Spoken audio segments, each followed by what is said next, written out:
یاد رکھیے گا کہ جمعہ سے متعلق ہے سرور کائنات کی حدیث کہ جو اموات ہوتی ہیں ان کی ارواح گھر آتی ہیں۔ پیغمبر اسلام فرماتے ہیں ارواح مرحومین کی خصوصاً والدین کی روح ضرور آتی ہے اور وہ انتظار کرتی رہتی ہے بچے ہمارے لیے کچھ نہ کچھ دیں گے۔ پتہ نہیں توجہ ہے یا نہیں؟ دنیا میں خاطر مدارت کی جاتی ہے کھلا پلا کے، آخرت میں ہوتی ہے قرآن سے۔ تو کہتے ہیں کہ بہت دیر تک ماں باپ بیٹھے رہتے ہیں، پھر ایک مرتبہ باپ کہتا ہے ماں سے چلو یہ ہمیں بھول چکے، ماں کہتی ہے نہیں آپ چلے جائیے شاید یہ مجھے یاد کر لیں۔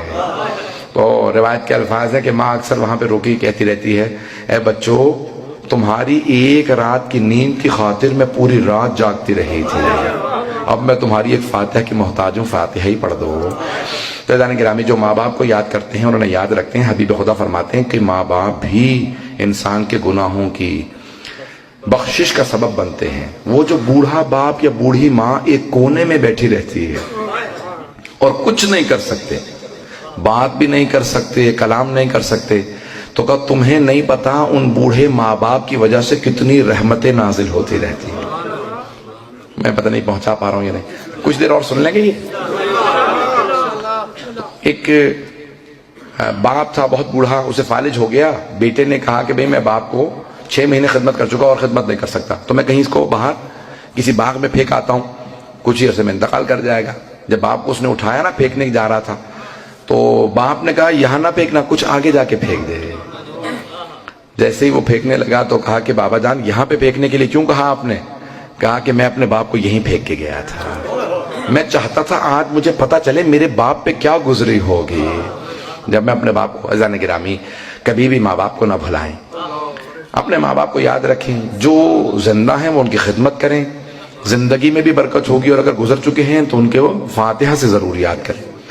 تو سرور کائنات نے بڑی محبت کا آپ کو آسرا دلایا، خود جناب آمنہ کے ساتھ کتنی محبت کا اظہار کیا کہ ان کی قبر مطہر پہ جب گئے۔ ایک اور جملہ پیش کر دوں، یہاں تک روایت ہے کہ جناب امیر نے بغیر امامے بغیر نالین کے آئے جناب سرور کائنات کی بارگاہ میں، آنکھوں سے آنسو بہہ رہے ہیں کہ یا علی یہ کیا حالت بنا رکھی ہے؟ تو آپ نے فرمایا یا رسول اللہ میری ماں کا انتقال ہو گیا، یعنی جناب فاطمہ بنت اسد کا، مدینے میں۔ تو رسول خدا نے کہا یا علی یہ مت کہیے آپ کی ماں کا انتقال ہوا، یہ کہیے یا رسول اللہ آپ کی ماں کا انتقال ہوا۔ کہ امی بعد امی، میری ماں کے بعد وہ میری ماں تھی، انہوں نے مجھے اتنی شفقت سے پالا کہ مجھے کبھی ماں کی کمی محسوس نہیں ہوئی، انہوں نے کبھی احساس نہیں ہونے دیا کہ میرے ماں باپ نہیں۔ سن رہے ہیں؟ اب سیرت نبی سے میں اتنے جملے مسائل پیش کرنا چاہ رہا ہوں، اگر سننا چاہیں۔ میں نے وعدہ کیا تھا میں کل مسائل پڑھوں گا۔ تو جان گرامی جناب امیر نے کہا یا رسول اللہ میری ماں کا انتقال ہو گیا۔ رسول خدا نے کہا میں خود جاؤں گا۔ ایک مرتبہ خواتین سے کہا جو غسل و کفن کر رہی ہیں میری ابا میں دے رہا ہوں، میری چچی کو میری ابا کا کفن دے دینا۔ کہ جب کفن دیا گیا تو رسول خدا کی ابا اڑھائی گئی، رسول خدا نے خود جناب فاطمہ بنت اسد کے جنازے میں 70 تکبیرات پڑھی، 5 واجب ہیں، وسائل الشیعہ کی روایت ہے، شیخ حر عاملی نے لکھا ہے۔ رسول خدا منافقین کی 4 پڑھتے تھے تکبیرات، مؤمنین کی 5 پڑھتے تھے، جناب جعفر طیار کی 40 تکبیرات پڑھی، جناب حمزہ سید الشہداء کی اور جناب فاطمہ بنت اسد کی 70 تکبیرات پڑھی، وسائل الشیعہ میں شیخ حر عاملی نے لکھا کہ 70 تکبیرات پڑھی اور روتے جاتے تھے کہ پروردگارا میری ماں اٹھ گئی۔ بڑی محبت کا اظہار کر رہے ہیں، صحابہ دیکھ رہے ہیں کہ پیغمبر اسلام میں بھی مسائل پہ نہیں آیا، اس سے پہلے کہ میں مسائل کو پڑھوں خاص طور سے جملے سن لیجئے گا۔ پیغمبر اسلام آئے، مدینے میں آئے، اور آنے کے بعد آپ کو آج معلوم ہے نا کہ جہاں ائمہ بقیع کی قبور ہیں وہاں پہ سرحانے جناب فاطمہ بنت اسد کی قبر ہے۔ تو اب جناب امیر کی والدہ کہا کہ یا علی میں خود قبر میں اتروں گا، اپنے نالین اتارے قبر میں اترے، اپنے ہاتھ سے قبر کو درست کیا اور کہا اے قبر خبردار میری چچی کو اذیت نہ ہو، میں خود تجھ سے حساب لوں گا اگر میری چچی نے شکایت کی، اگر میری چچی نے شکوہ کیا میں تجھ سے حساب لوں گا۔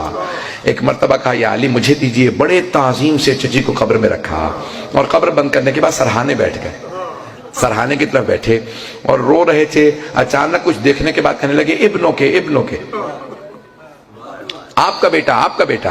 کہا یا رسول اللہ، صحابہ نے سوال کیا یا رسول اللہ کیا معاملہ، آپ چچی سے کیا کہہ رہے ہیں؟ کہا کہ مرتبہ فرشتوں نے بڑے احترام سے میری چچی سے سوال کیا من ربو کے، آپ کا رب کون ہے؟ تو میری چچی نے بڑے اطمینان کے ساتھ کہا اللہ ربی، اللہ میرا رب ہے۔ کہا فرشتوں نے فوراً سوال کیا من نبیک، آپ کے نبی کون ہیں؟ تو میری چچی نے فوراً میری طرف اشارہ کیا، محمد نبی، یہ محمد میرے نبی ہیں۔ کہ ایک مرتبہ فرشتوں نے سوال کیا من اماموں کے، آپ کا امام کون ہے؟ تو میری چچی نے مجھے دیکھا، میں نے فوراً کہا ابنوں کے، چچی جان کہہ دیجئے آپ کا بیٹا ہی آپ کا امام ہے، آپ کا بیٹا ہی آپ کا امام ہے۔ سارے مجمع کی توجہ میں خون جگر دے رہا ہوں اس ایک جملے کے لیے۔ رسول خدا نے صحابہ کے مجمع میں اپنی چچی سے کہا، قبر کے اندر چچی اتر چکی ہیں، جناب امیر المومنین علی بن ابی طالب کی ماں ہیں، کعبے میں ولادت کے لیے گئی ہیں۔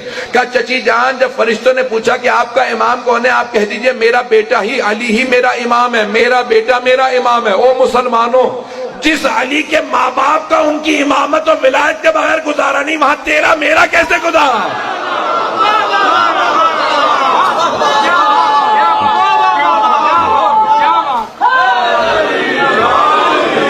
مجھے نہیں معلوم بات پہنچی ہے نہیں پہنچی۔ یہ آیت اللہ ابتہی جب لندن آئے تھے تو انہوں نے مجھے پیش کیا تھا۔ ایسے بہت سے مطالب ہیں جو حیدان گرامین پہ شبہ نہیں کیا جا سکتا کہ جب جناب امیر المؤمنین کی والدہ کا وہ مقام کہ سرور کائنات نے ان کی تعظیم سے متعلق کیا کچھ نہیں، 70 تکبیرات پڑھی ہوں، اور اس میں بھی فرماتے ہیں کہ جناب امیر علیہ السلام کے بغیر۔ حیدان گرامی آئیں ذرا میرے ساتھ۔